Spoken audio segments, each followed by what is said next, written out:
To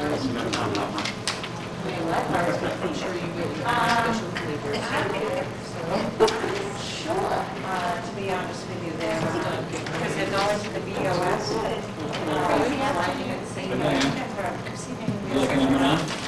I'm good, thank you. Stop down there. I'm hoping a lot of people just show up.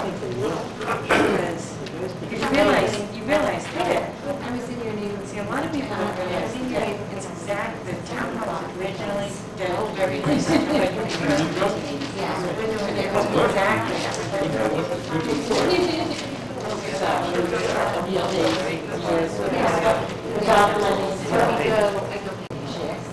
You did.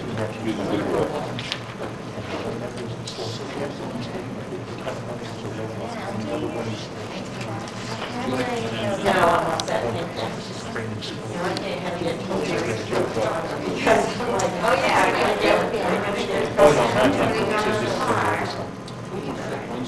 Again, very short-lived.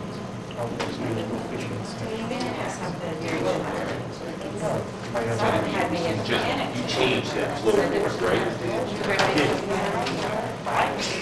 That's what I think that was kind of quick. I'm gonna Do figure you it want, out. do you want it this? You the man. Do you need, John, do you need this remote? Long story short, I need to go, I don't want to. Which is why. That's one nice question. So what is the reason?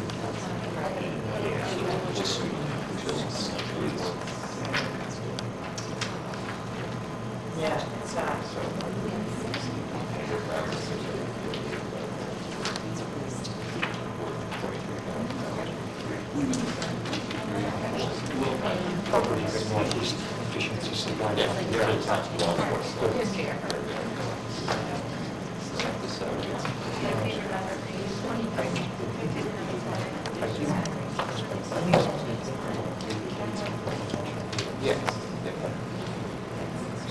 Salesman's commissions.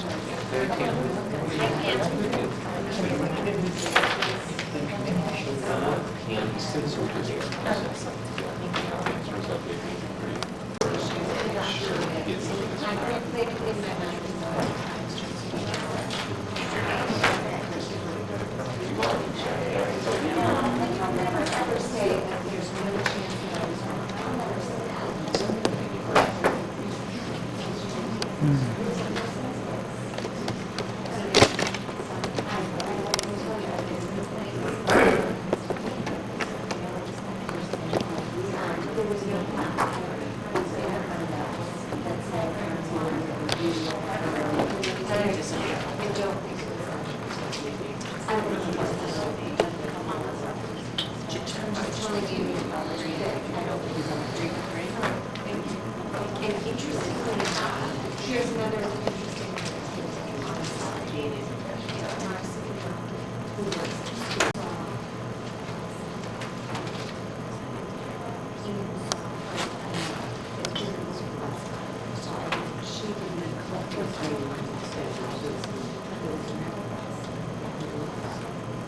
which is beautiful. So she's that's some fast.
Good evening.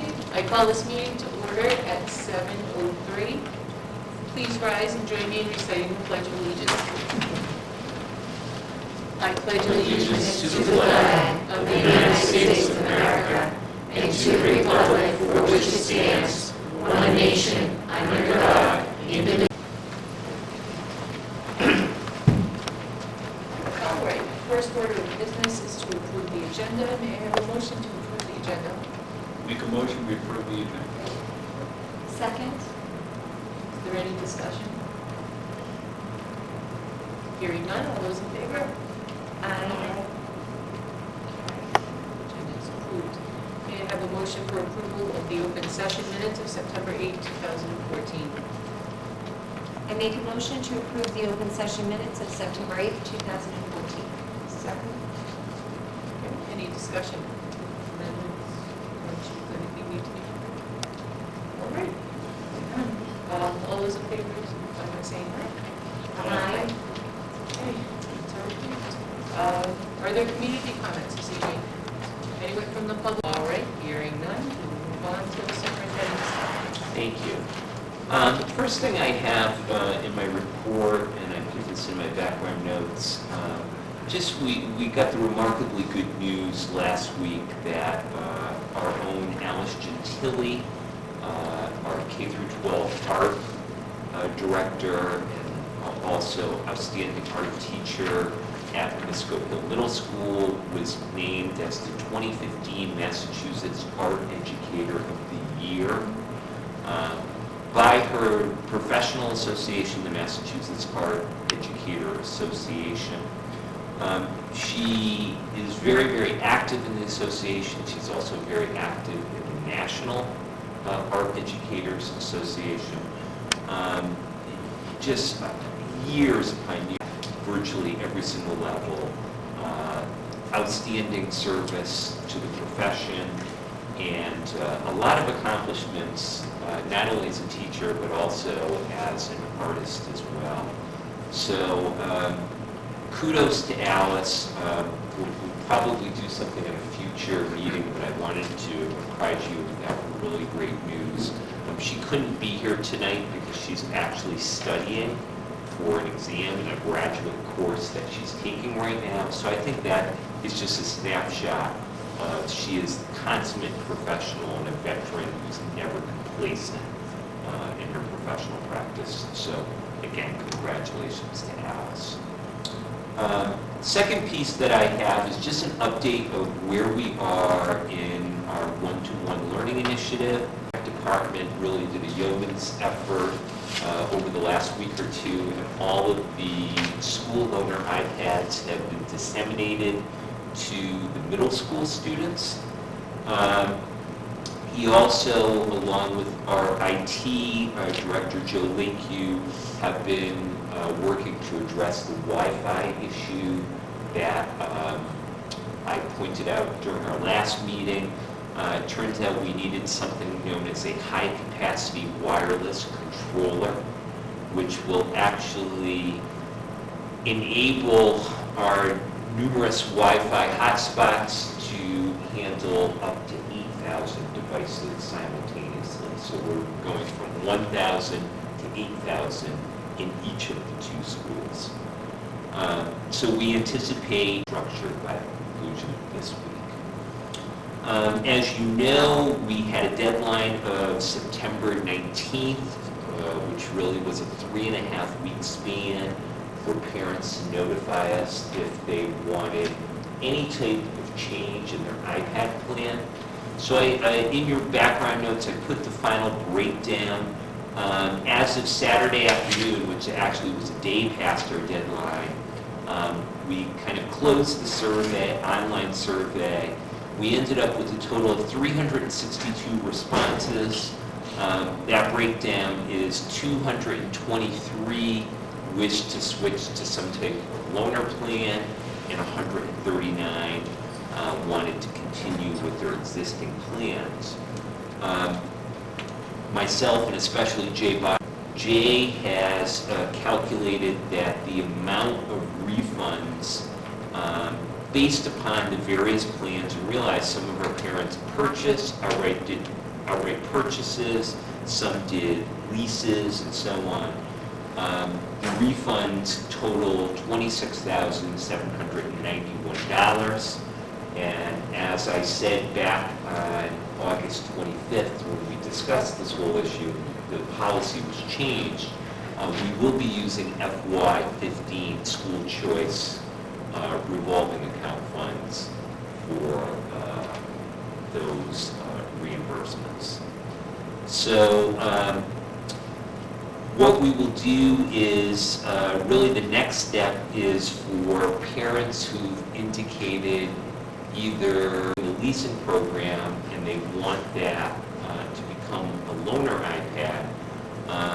Anthony and the IT crew will be making contact with the students, getting the appropriate paperwork out to the students for their parents to sign off, and also doing the reconfiguration of the iPads and so on. As we said in all of our correspondence with our parents, all of that will be finalized and all refunds will be issued by November 1st at the latest. Okay. Any questions on any of that? I have a question. Yes. How many students could have taken it, could have switched? Well- Just trying to figure out the percentage. You had 223 who changed what they're doing, went to the school level. Sure, 1,100 would have been, if everybody who was doing something other than what was formerly known as school use only. A total of a little more than 11. So it's roughly 20%. Switched. It was 1,100 could have switched and 220. Correct. Correct. So looking at in that context, 80% stayed the same.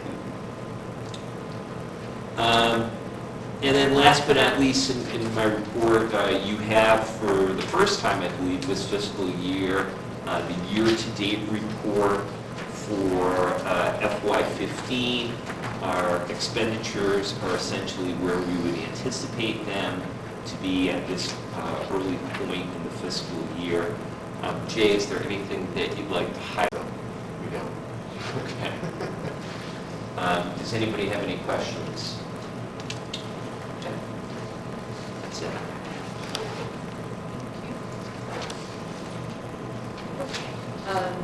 Next, we move on to administrator comments, and hearing from Mr. Clements, the principal of Nipmuc Regional High School, about the AP test and SAT results. And I want to say you should have gotten in your background notes and our original presentation our SAT scores for the class of 14. I do want to publicly state the results are outstanding for our SATs, and they represent significant growth. However, unfortunately, results are embargoed by the College Board until October 7th. So I apologize in advance. As soon as we can go public with them, and again, I'd like to underscore it's really, really good news, we will go public with them. So John's, seeing that he can go public, has the AP results. I would have liked to show them tonight, but it fits in with the theme of Proud Principal Night, I think, because this is great data I get to share. I'm excited too when we share the SAT results eventually. I'll share not only the mean for the school, but share the student's best score. And you can see the growth and how much progress our kids are making. But I call it Proud Principal Night because I get to talk to you a little bit about our AP program. If you've been in the program, it's one aspect of what we do at Nipmuc, but I think it's a great indicator of the academic rigor, and it really shows a lot about the academic culture of the school. So if you're not familiar with AP, advanced placement courses are courses that allow you to get college credit for a class while in high school. It's meant to be commensurate with the college level amount of rigor.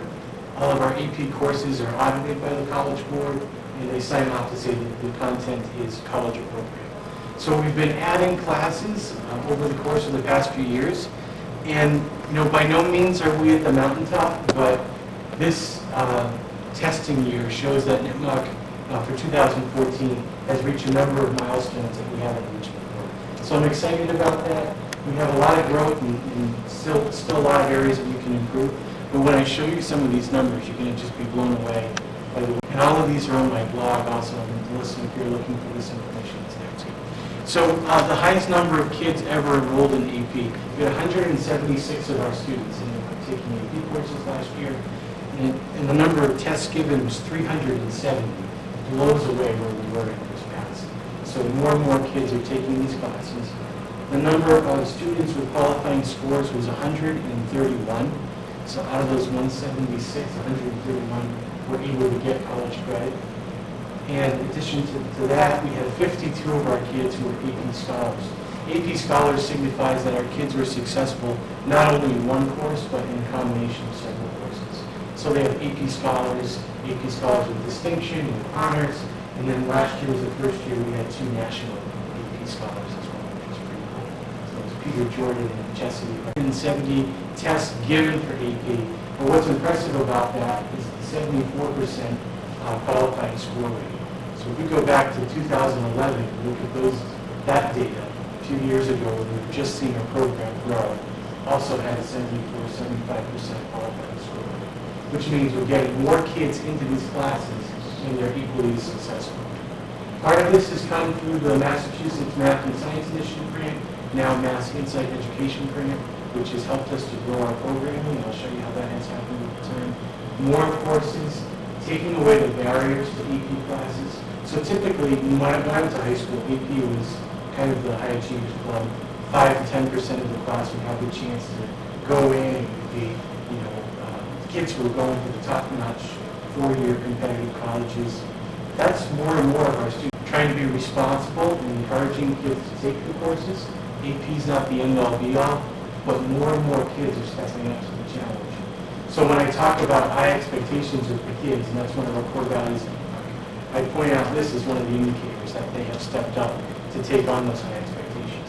54% of our upperclassmen last year took AP courses, and 66% of the class of 2014 enrolled in an AP class during the time. Huge numbers, huge numbers. So I say all the time, our kids, if you build it, they will come. You put it out there, give them a chance, challenge them, and they'll step up to the challenge, and they have absolutely done that.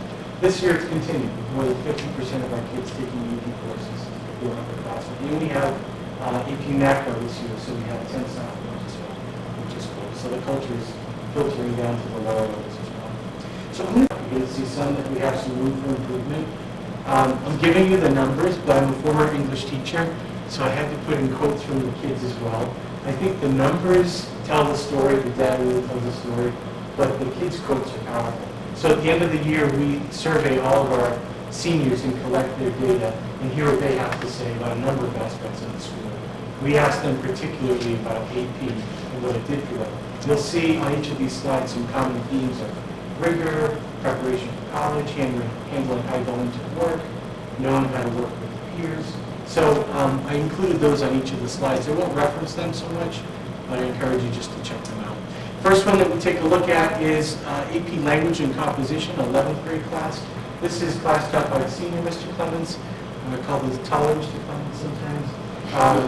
This is the class that had the 0.6 above what the state average was. Tremendous job.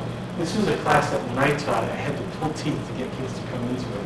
Really, you can do it, hang in there. And now, last year, we had 35 kids taking it, which was the highest in the history. 33 of them got qualified scores. So, really just doing fantastic. And the others were 2s. I'm a firm believer in 2s, by the way. AP is graded on a scale of 5. 5 is the highest you can get, the best score. Most colleges take that and take it as college credit. 3 is the minimum qualifying score. 1s and 2s are not qualified. Data shows, though, you get a 2, and you sit in an AP course and you work hard with peers who are also motivated, you are going to be better prepared for college. The data is out there.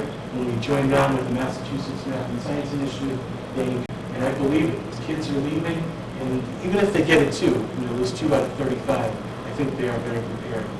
So John Smolinski, who's our contact in MMSI, when he emailed me on July 5th, I think, the data came out early last week of July, he said, your biggest challenge, John, is to get more kids in your English classes.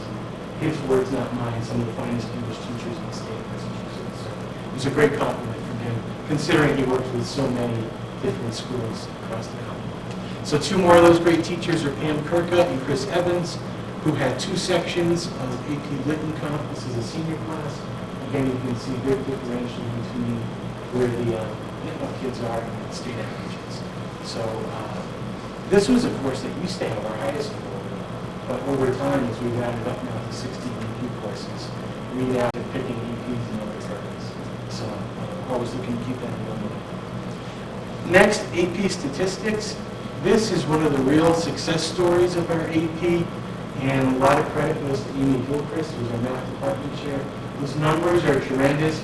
I included 2012 in there as a reference point. 2012, we had a handful of kids take it as a VHS course.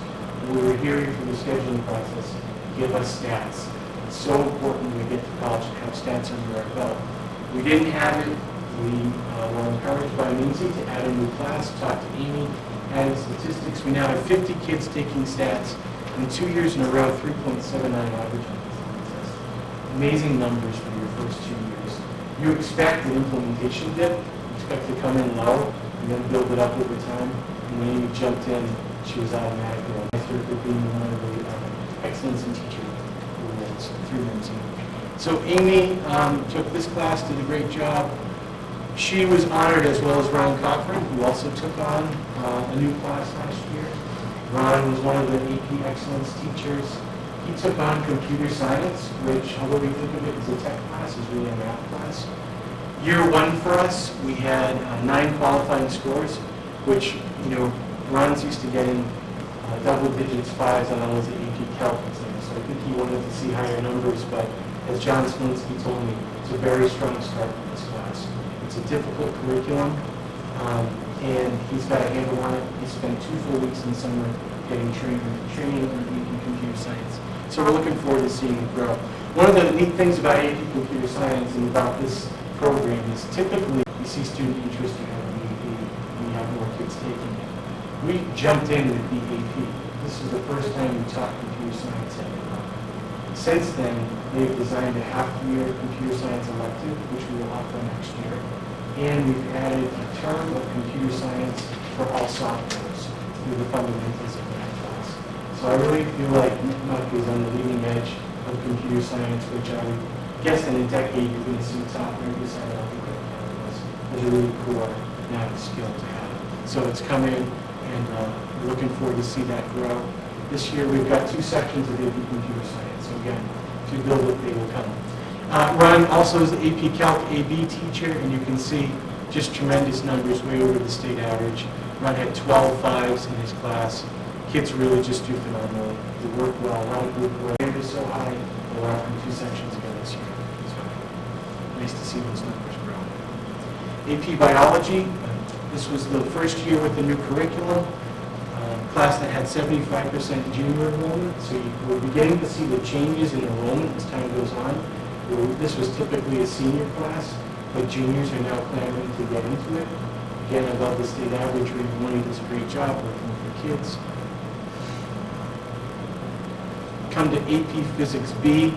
I pointed out stats as a real highlight for our AP data, and I think AP Physics is right up there with it. If you look back to 2011, we had a handful of kids, 12, 15 kids who were taking AP Physics. Last year she had 50.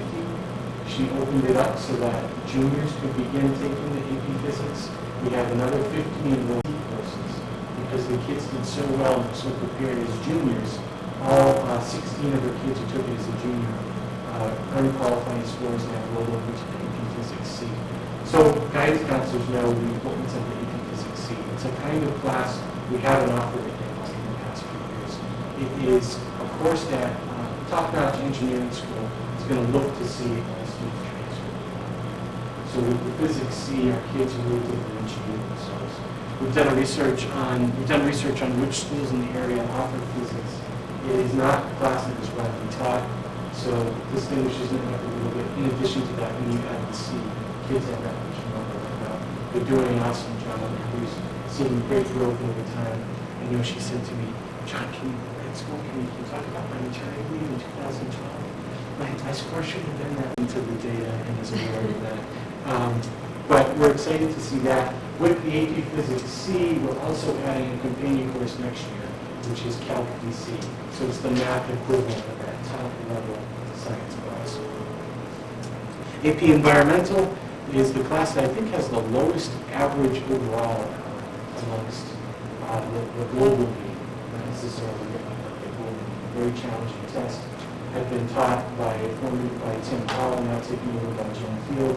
A lot of hands-on learning, a lot of active learning. It's interesting because it pulls a different population than from the kids who are taking AP Physics and biology, and again, over the state average.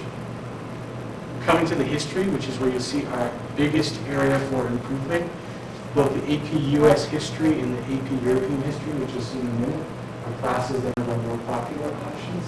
And I think the challenge when you have a very popular class and you have a popular teacher is getting the level of rigor where it needs to be. So that's certainly a challenge that we're looking at.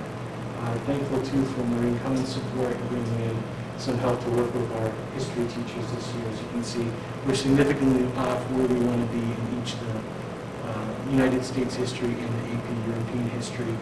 But with the facilitator coming in and training over the summer, we're hoping to see these scores come up a little bit. These are one of the key areas for improvement for us in AP. We move on to the AP Spanish. Julie Gisson and Ana Silva have this class. You'll notice it goes from, we skip some years. AP Spanish language is offered every other year in conjunction with AP Spanish literature.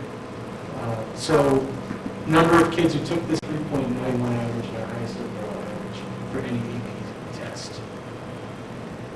And we come to AP Studio Art, which has been consistently high and above the state average. And that's Allison, who she's had that class over the past few years.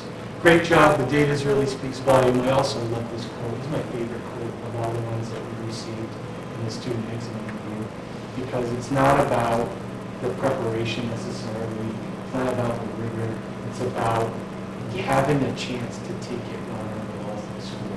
And I think that's what the culture of AP is all about, is giving kids the option to challenge themselves. Choose something they're passionate about and go for it. So when you look at the numbers, I mean, those tell the story of achievement, but I think these are important too. Since joining MIMSI in 2010, 70% increase in the number of tests given, 116% increase in the number of AP scholars, up to 52 and 2 national scholars, and additional 7 AP courses to networks program studies. A lot of indicators, and again, I'm not saying that we don't have room to grow. I know we do, but I'm so proud. We've done a great job. And I love being able to get out with my parents and talk about the academic culture of our building in very tangible ways. And these numbers tell us something. Teachers working hard, kids taking on the challenge, and really defining the culture here at the school.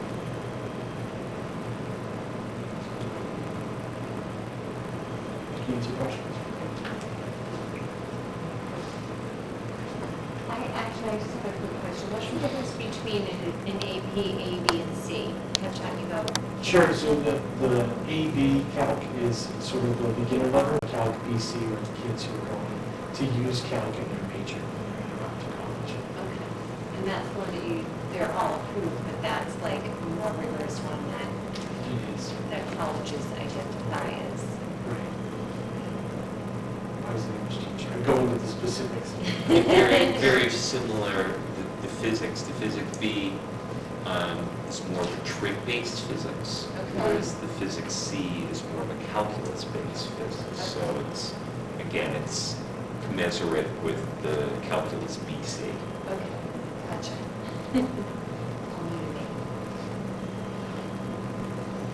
Okay.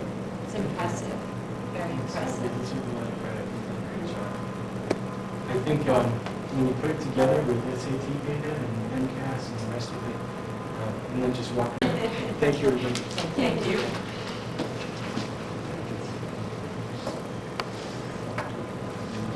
Okay, next we'll move on to subcommittee updates. And first, policy subcommittee, I will be handling that in Grace's absence tonight. Tonight we have the second reading of policies JH, student absences and excuses, JIC, student discipline, and JII, student complaints and grievances.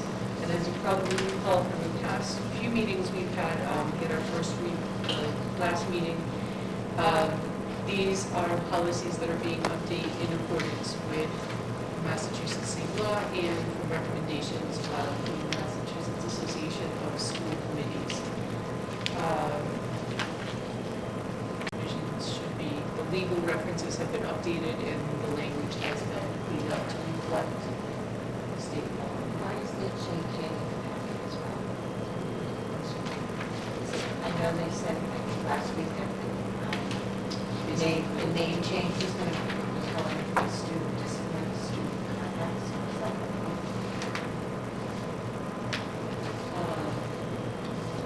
I think I am choosing to postpone that until Grace is present because I'd rather have a clarification, explanation of that one. So we'll see what's on the agenda. Thank you, Will. So the three that we're looking at is JH, JIC, and JII. Okay. So are there questions or comments on these and JII? Make a motion to approve amended policy JH, student absences and excuses, policy JIC, student discipline, and policy JII, student complaints and grievances. Is there a second? Okay, any discussion on this point? Hearing none, all those in favor may indicate by saying aye. All those opposed, nay. Aye. Okay. Policies are now updated, and we will deal with JK probably at our October 6th meeting. Next, the negotiation subcommittee.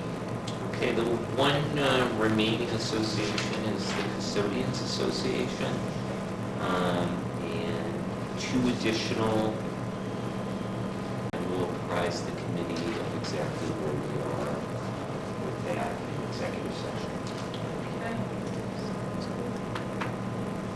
Okay, next, is there any old business before the committee that needs to be addressed? Hearing none, moving on to new business.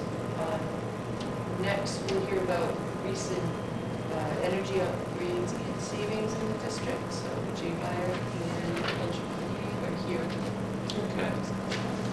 I've asked Ken and Jay to kind of put together a brief presentation tonight to talk about some real simple, common sense, but tangible things that have been done in the district of late on our amounts to some of the upgrades that we've done recently with regard to energy, and specifically for heating and specifically recently with lighting.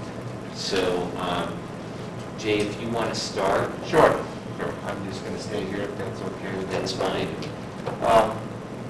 So if you go to this first slide, basically, we talked about this one in the past. We replaced most of the burners at Buckland Memorial School. We replaced oil burners and gas burners. There was an upfront investment on our part of about a little over $90,000, almost $91,000. Savings from oil to gas far surpassed anything we thought it could possibly be, and we in reality made that 95% of the money just by savings. So we have an annual savings based on that of about $80,000 a year from what we used to spend on oil. Most recently, last summer, at the beginning of the school year, Ken had somebody come in to look at the gas burners at Nipmuc, here in this building. We spent about $8,300 apparently to replace a three-way valve. I assume the valve had worn out, wasn't working as well as it could.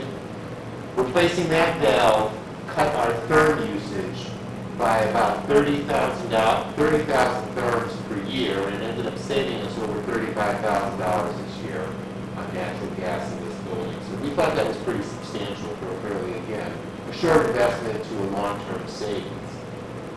So between the two of them, we're saving about $115,000 a year, which I think recently this year, I got something in the mail from a company, you can see the name up there, Northeast efficiency supply. We got a flyer in the mail saying, hey, you're a regional school district, you're a public school district, we have a program where you can get free light bulbs. I thought, great, I'm getting a million of these, I get them all the time, free light bulbs are good, but is it real? So Ken met with the guy, he came and met with us, and we went around and looked at all kinds of different things that we could change. So the net result, these charts here, there's 3 of them here that show you the analysis that they did. It shows you what the bulbs are that we currently have, how much watt they use, what their cost is per year. The next slide shows you what we replace them with, what their cost is per year. And then the final slide sort of shows you the savings of it. So that's more of the detail involved. Ken is here. One of them is that big black box, not from the plane, sitting next to Kelly, right in front of the flowers there. That's ballast that basically, I believe, powers these fixtures here, correct? Yes. All right, so typically these lights, how long do they last, the bulbs? 6 months. 6 months to a year, then we'd have to replace the bulb. The ballast got replaced As needed. as needed. All right, so but the total cost to replace that ballast and bulb was about $160 per fixture. We have about 40 of them around the building. So we came in, and Ken, you have the replacement that we put in here. Basically, we found a program to get a bulb that looks just like the one that Ken is holding here. And that bulb cost us $6. So instead of spending $160 per fixture, we spent $6. The bulb that was in there. It's usually 175 watts. We took out the ballast. The new bulb runs on straight 277 volts, and it only uses 19 watts. So that produces significant savings. Yeah, do not take these home, we need them. That's the only bulb we paid for. Right. In addition, What's that? that was invented by Thomas Edison in 1737.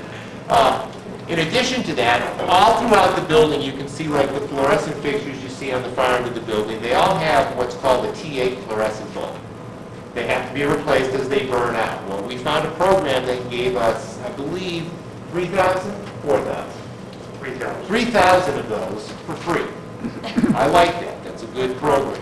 These all throughout the building. So net result of all of this that you see on all these charts is we spent $540 just for those bulbs there. We're going to save approximately $13,700 a year in kilowatt, dollar value for kilowatts. And the part that I really like is we got almost 4,700 light bulbs, basically worth $23,000, and we got them for free. So not only are we going to save kilowatt usage as time goes on, we are also saving on materials that we need, because all these fluorescent bulbs are going to have to be replaced. We are continuing to look at, I think you guys are all familiar, now don't play with the props. This is like a floodlight. Right. Instead of using 100 watts, and only use 17 watts or 11 watts of power. And we reduced the base from a mobile base to a standard base to make it fit. So the 277s are new technology. It's hard to get the 277s, but we have a lot of voltage like that in the building. Right. So By reducing. I can tell you because Ken comes to see me 2 or 3 times a week, and I can basically give the entire explanation of all these different bulbs and what they do. Twice as bright. Ken, you have more props? No, that's basically it. Props. All right, so that's basically the bulb part that we did. One of the other things that comes up typically every single year, especially when it starts to get dark, is how come the lights are on at Club Memorial all night long, especially in the hallways? So initially, we were told by the building inspectors they had to be open that much, be on 24/7. What has to happen is that public safety needs to come in the building, the lights have to either be able to be flipped on or come on automatically.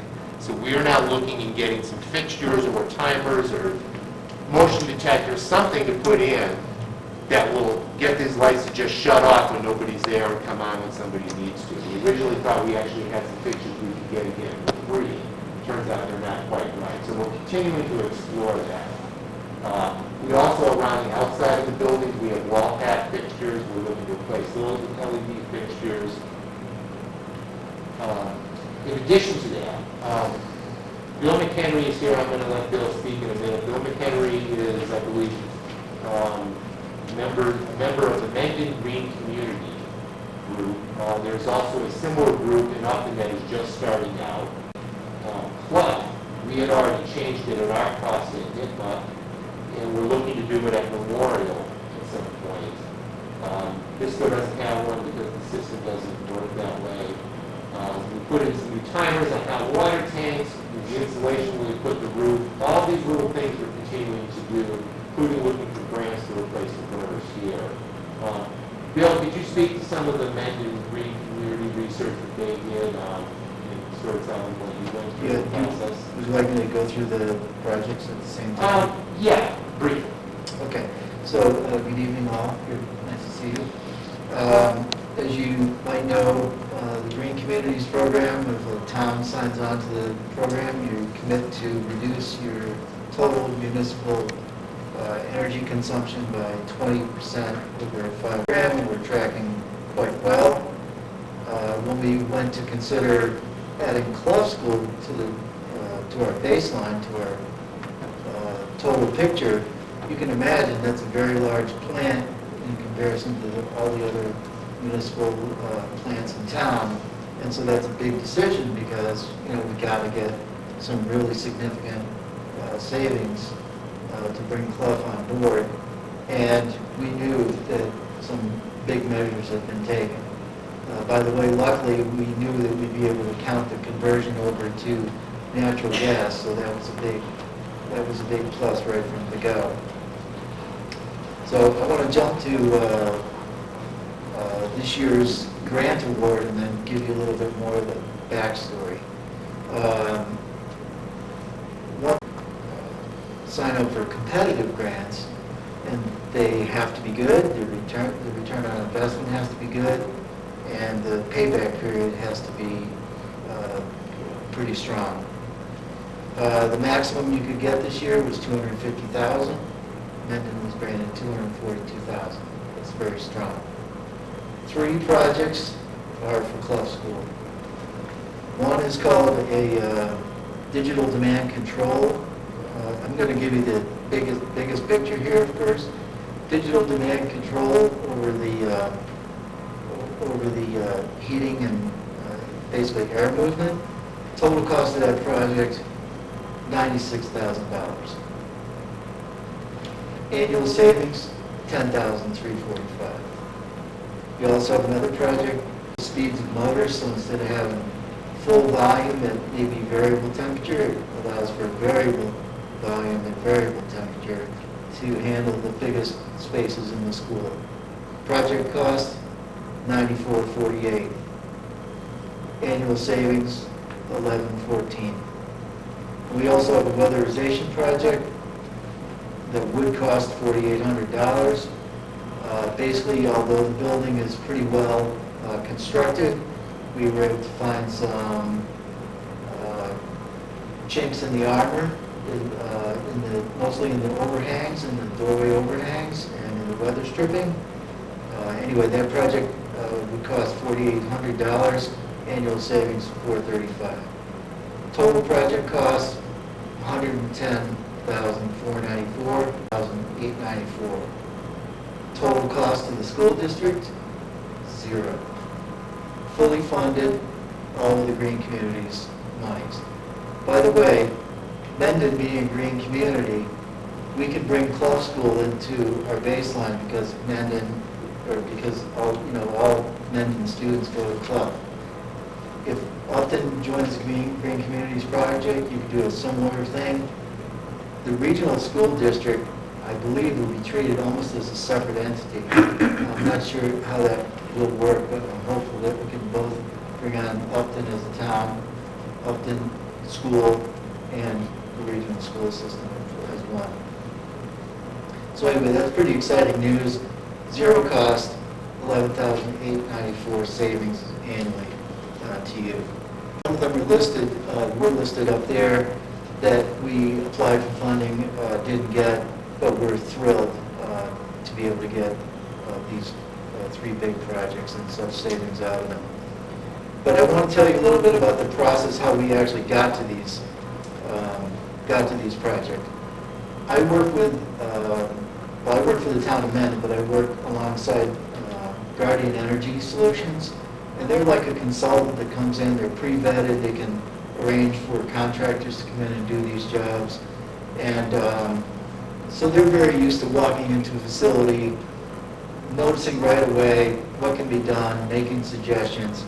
Well, we didn't have it so easy at Club School. We walked in, we said, oh, maybe we can do this, maybe we can do that, maybe we can do this. We very quick those things. The school had very ingenious and simple, pardon me, can't remember my words, simple and sometimes zero-cost solutions that just made eminent sense. And so we really had to dig hard to find some good projects. I probably toured the school 4 or 5 times with specialists and consultants and contractors trying to find the best thing we could do for the school that would actually give that type of return on investment and payback.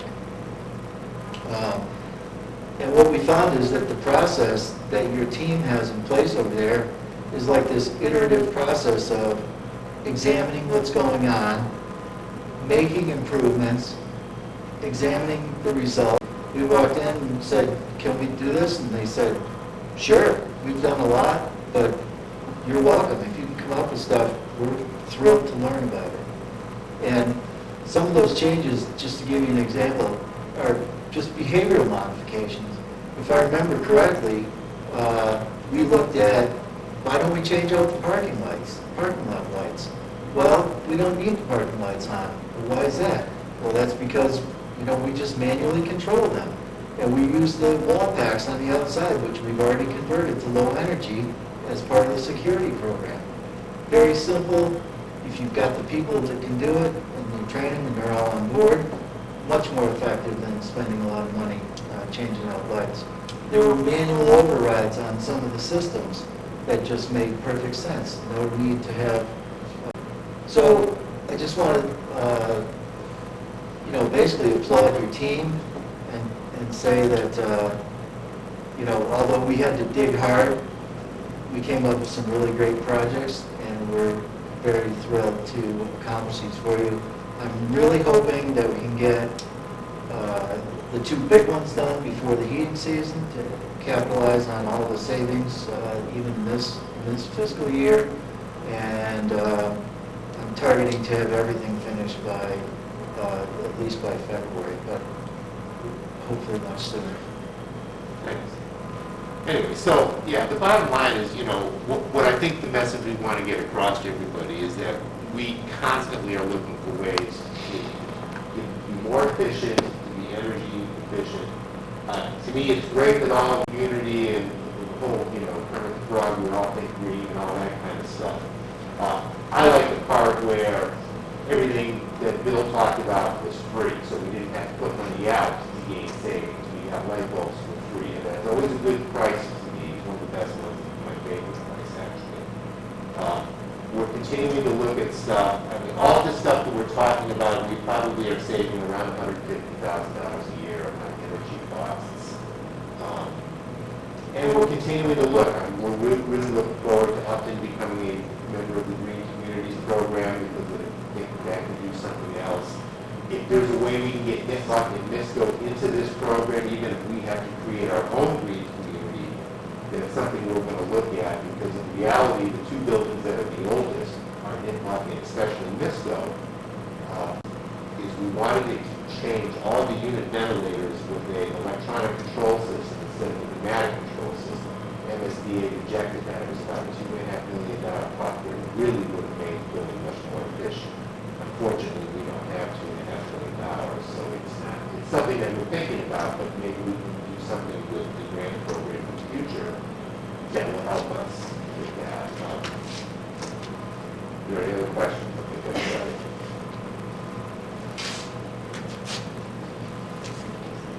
think that's right. I want to publicly thank Bill and the Mendon Green Communities team for outstanding work and really pulling, obviously is benefiting the regional school district. I also want to commend the great work of Jay and Ken and the Wells, as you could have seen.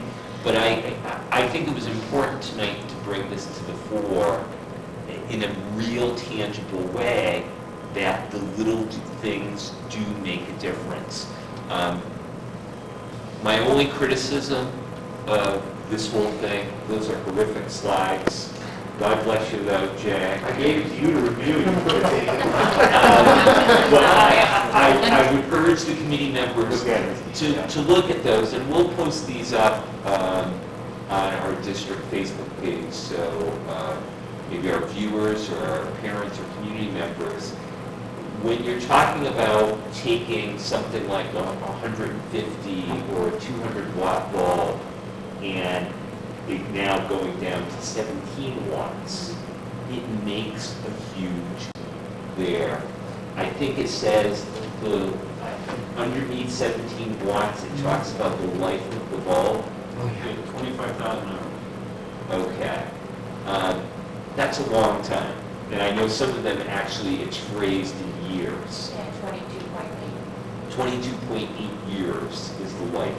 So the technology has grown at such a quantum leap that these savings really compound over time. And Jay did a terrific job actually calculating in the life of, what did you say, these 4,000 bulbs that we've gotten through Northeast? Yes. What does it actually mean in annual savings? So again, the little things do add up quite a bit. Well, they add up to $150,000, which is a lot of money. I equated it with teachers, 150,000, just by changing light bulb produces $150,000 per year. Yeah, that's crazy. Yeah, It's great. thank you, gentlemen. Congratulations to you on the grant award too. It's really wonderful for the system. Thank you. Thanks. Okay, next we move on to correspondence. Sure. You have in your packet two pieces of correspondence. One significantly is from the Department of Education, specifically the Office of Program Quality Assurance. It's addressed to Legal Director of the ACLU of Massachusetts. The letter details that based upon the policy change of August 25th regarding our one-to-one initiative and moving to the loaner iPad program, they are stating that the district is in compliance with Mass General Law, Chapter 71, Section 48, and therefore they consider the case and the complaint closed. And then the second piece of correspondence is simply a letter from myself on behalf of all of you to the upfication project, the beautiful stone wall and planters which are in front of you.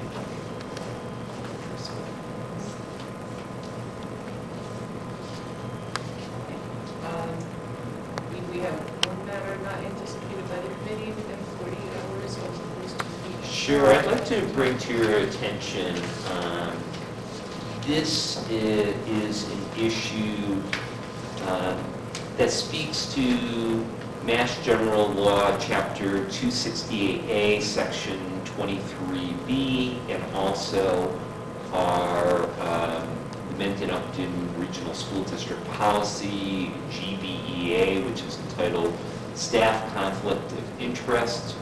I want to bring to your attention that we have a situation. Daniel Byer, who is Jay Byer's son, has recently been hired as a part-time cafeteria worker. He's very qualified for this position. So per the law and per our policy, I'd like to file public notice to the Mendon-Upton Regional School Committee to confirm the hiring of a qualified part-time cafeteria worker at Clough Elementary School, specifically Daniel Byer, who is the son of the district's part-time business manager, Jay Byer. In no way, shape, or form did the business manager influence or give favoritism by Mr. Byer or myself or any member of the administration. So this and the necessary paperwork, the disclosure of appearance, the conflict of interest form as required by the Mass General Law, Chapter 268A, Section 23, I will file with Kelly, who serves as the clerk of the school. Okay.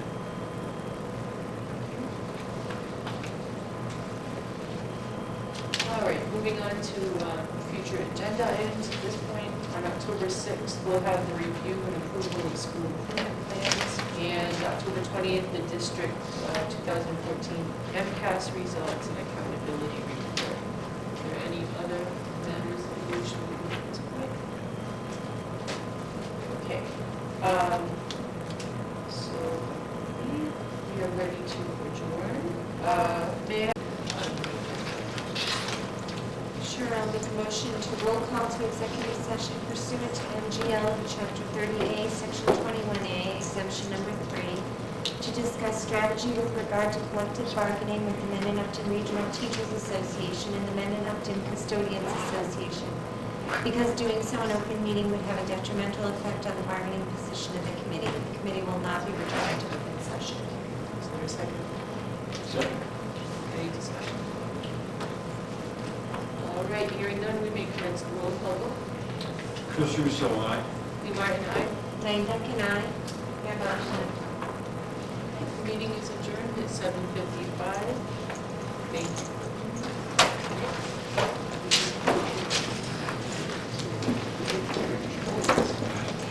Bill? Thanks a lot, I appreciate you. Jackson. Yeah, right. All right, take care. Thanks a lot. Assume this is the last one. Yeah. That's $130.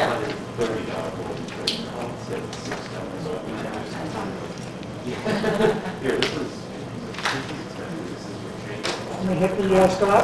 Yeah, I'll introduce hit stop streaming. This is a Thank you, gentlemen. This to accept.